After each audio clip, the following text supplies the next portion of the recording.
So, kanina, Ma'am Andrea, I was starting about doon sa SWS survey, Pulse Asia, na nangyari po nitong December, meron pong 1,200 na respondents. Base po dito sa trust rating na to, sabi daw po, from September of 2025, meron daw pong nakuwang trust rating ang Pangulo na 34% at bumaba ito ng 32% noong December.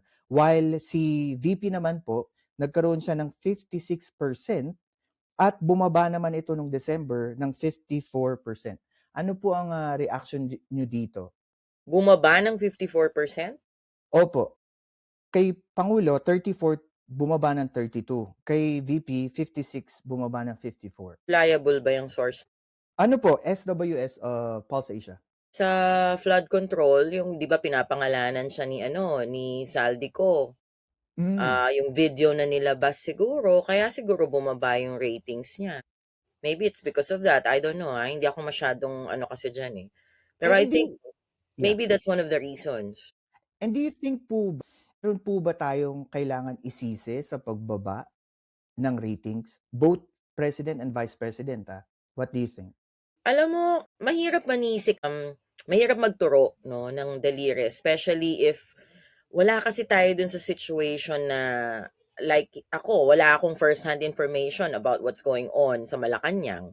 Wala akong Correct. first-hand information about what's going on kay VP Sara, except na nakikita ko yung nangyayari, napapanood ko sa news, napapanood ko sa YouTube, yung mga batuhan nila, yung mga ayoko namang sabihin na siraan, no? Kasi hindi naman natin alam talaga kung eto fake news ba to talaga o kung ano. Based sa observation ko, Mhm. kasi ako pro-Filipino.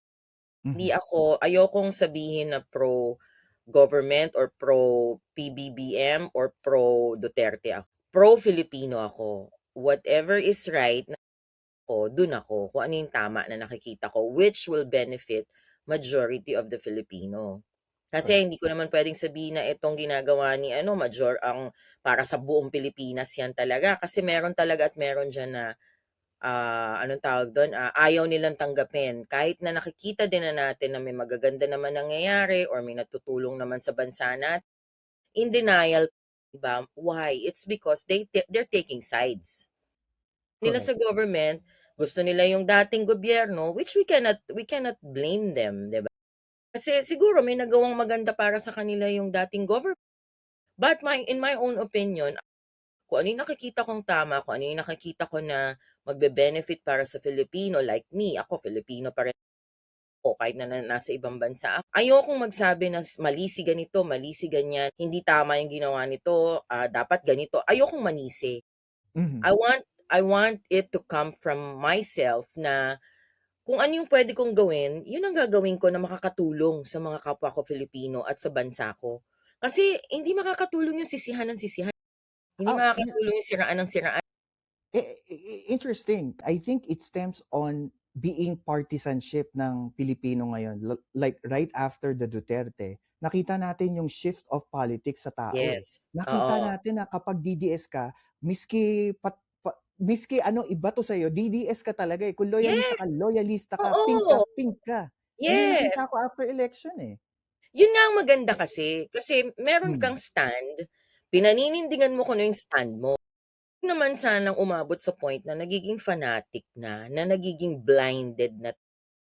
Yun ang hindi ko Correct. lang gusto, na kahit na nakikita na kasi ako sabi ko nga, magalit man sa'kin yung ibang supporters ko na Duterte 'no, I don't wanna call them DD-list or something 'no, Duterte. Magalit man sila sa akin, this is my own opinion. Sa'kin naman, I watch everything 'no, not everything, almost everything. Nakikita ko 'yan everyday kung ano yung mga nangyayari, ginagawa ni VP Sara, ginagawa ni PBBM, mga projects na ginagawa ni PBBM, and I appreciate that. Kasi it's for the benefit of the Filipino people, eh, it's for the benefit of the country. Hindi lang naman yun benefit para sa kanya, eh. And I Pilipino diyan, 'di ba? and, So, and, bakit and hindi I natin think siya bigyan ng chance, 'di ba? Let us give him a chance to do his role, to do his part, to do his job.